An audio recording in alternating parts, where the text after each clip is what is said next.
कांग्रेस के राज्यसभा सांसद धीरज साहू और उनके करीबियों के ठिकानों पर इनकम टैक्स की छापेमारी में अब तक 300 करोड़ रुपए कैश बरामद किया गया है।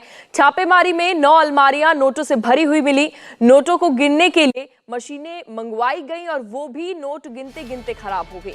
झारखंड से कांग्रेस के राज्यसभा सांसद धीरज साहू के ठिकानों पर आयकर की रेड जारी है।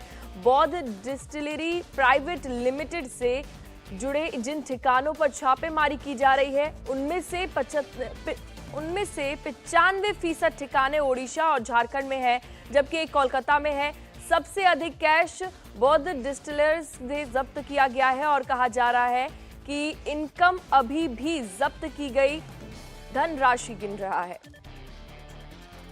तो ये बड़ी जानकारी कांग्रेस के राज्यसभा सांसद धीरज साहू और उनके करीबियों के ठिकाने पर इनकम टैक्स की छापेमारी में अब तक 300 करोड़ कैश बरामद कर लिया गया है। झारखंड से कांग्रेस के राज्यसभा सांसद धीरज साहू के ठिकानों पर आयकर की रेड अभी भी फिलहाल जारी है और अभी भी ये रेड चल रही है। मेरी गारंटी है, हर घोटालेबाज पर कार्रवाई की गारंटी। और मेरा तो मंत्र है, न खाऊं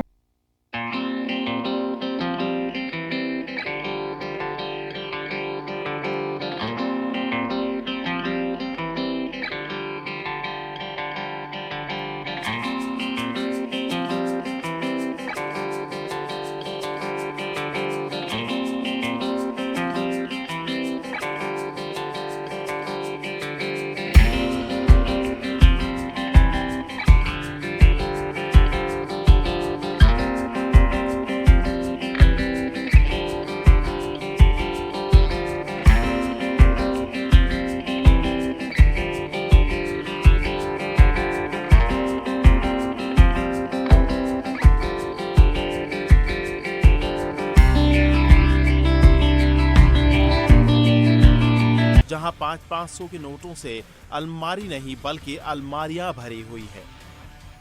इन अलमारियों में इतना कैश है कि देखकर आंखें फटी की फटी रह जाएं। इतना कैश मिला है कांग्रेस के राज्यसभा सांसद धीरज साहू के ठिकाने से। अलमारी में जैसे इंसान अपने कपड़े रखता है, कांग्रेस सांसद के ठिकानों पर मौजूद अलमारी में वैसे नोटों के बंडल रखे मिले हैं। जिन 10 ठिकानों पर रेड के बाद अब तक 300 करोड़ रुपए कैश मिल चुका है और गिनती अभी भी जारी है।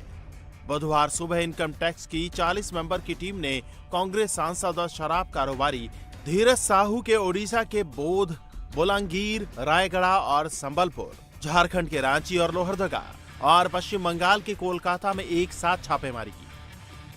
छापेमारी में इनकम टैक्स डिपार्टमेंट को इतना कैश मिला कि अफसर भी देखकर दंग रह गए। कैश गिनने के लिए मशीन मंगवाई गई। गिनती शुरू हुई, लेकिन नोटों की गड्डियां हैं कि खत्म होने का नाम नहीं ले रही थी। इतना कैश की मशीनें भी गिनते गिनते गर्म होकर खराब हो गई। इतनी बड़ी रकम को ले जाने के लिए पहले बैग मंगवाए गए। 157 बैग भर गए। फिर बैग भी खत्म हो गए तो अफसरों ने बोरियों में कैश भरकर बैंक तक पहुंचाया। इनकम टैक्स की झारखंड, ओडिशा, बंगाल में अब तक की ये सबसे बड़ी छापेमारी है। कांग्रेस सांसद धीरज साहू के यहां इनकम टैक्स रेड में इतनी बड़ी मात्रा में कैश मिलने पर पीएम मोदी ने सोशल मीडिया पर पोस्ट कर विपक्ष पर तीखा प्रहार किया। प्रधानमंत्री ने लिखा, देशवासी इन नोटों के ढेर को देखें और फिर इनके नेताओं की ईमानदारी के भाषणों को सुनें। जनता से जो लूटा है उसकी पाई पाई लौटानी पड़ेगी, ये मोदी की गारंटी है। अपने पोस्ट में पीएम ने तंज कसने वाली इमोजी भी लगाई है। पीएम मोदी ने अपने पोस्ट के साथ अखबार की हेडलाइन भी शेयर की है।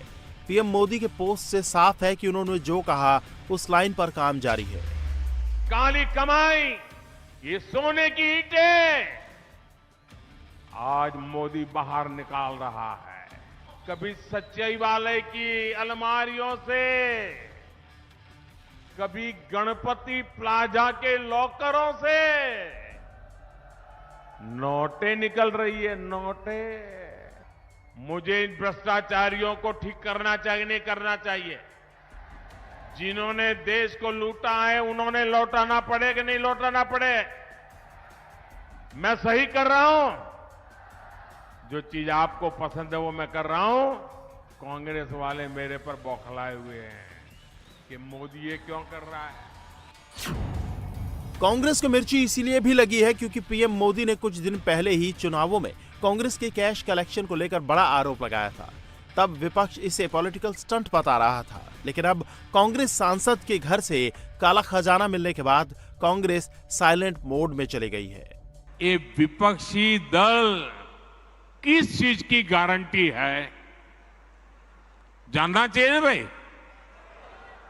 ये विपक्षी सब जो है वो किस चीज की गारंटी है। ये सारे लोग, ये दल गारंटी है भ्रष्टाचार की। ये गारंटी है लाखों करोड़ रुपयों के घोटालों की। कुछ दिन पहले इनकी एक फोटो ऑप कार्यक्रम हुआ था। जितने भी लोग वो फोटो में दिखते हैं ना, एक एक को जरा देख लीजिए। उन सबका मिलकर के टोटल लगाएंगे तो ये सारे मिलकर के कम से कम 20 लाख करोड़ के घोटाले की गारंटी है। यानी पीएम मोदी 2024 से पहले जिस चीज की गारंटी दे रहे हैं वो है करप्शन पर एक्शन की गारंटी। राहुल गांधी कांग्रेस के जिस सांसद धीरज प्रसाद साहू के साथ भारत जोड़ो यात्रा में मोहब्बत की दुकान खोलते दिखे थे, वो तो कांग्रेस के काले धन कुबेर निकले हैं। कांग्रेस ने तिजोरियों में छपाई, और ये छिपाई और छपाई, मेरा सीधा सवाल किसी और से नहीं, माननीय राहुल गांधी जी और सोनिया गांधी से है। आखिर कांग्रेस ने कहां कहां काली कमाई और कहां कहां नोट की छपाई ये कर रखी है। गिनती वाली मशीनें कम पड़ गई, गर्म हो गई, गिनने वाले अधिकारी थक गए, 3 दिन हो गए, बैग कम पड़ गए, बोरियां भी कम पड़ गई, लेकिन कांग्रेस की काली कमाई की गिनती जारी अभी भी जारी है। मोदी ने भ्रष्टाचार के इन नोटों के पहाड़ पर सर्जिकल स्ट्राइक की है। बीजेपी ने करोड़ों रुपए के करप्शन किंग के साथ वाली राहुल की फोटो जारी की है। राहुल जिस आदमी को गले लगा रहे हैं, राहुल की मोहब्बत की इसी दुकान में अब नकदी सामान मिलने लगा है। मोहब्बत की दुकान पर करप्शन का कारोबार चल रहा है।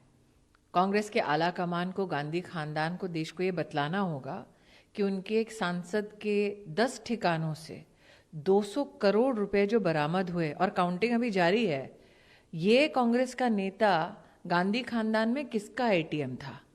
अब तक कांग्रेस पार्टी ने चुप्पी साध रखी है। ये भी सुनने में आया अखबारों से कि पैसा इतना पड़ा था लूट का कांग्रेस के इस नेता के घर में कि काउंटिंग की मशीनें तक टूट गईं। जैसे कि मैंने कहा, मोहब्बत की दुकान पर करप्शन का जो कारोबार चल रहा है, ये कौन है जिसका एटीएम बनकर कांग्रेस का ये नेता उभरा है?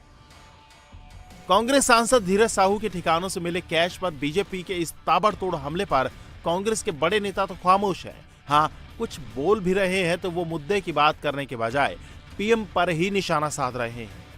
70,000 करोड़ के भ्रष्टाचार का आरोप था। ईडी मामला जो है में चल रहा था। क्या हुआ?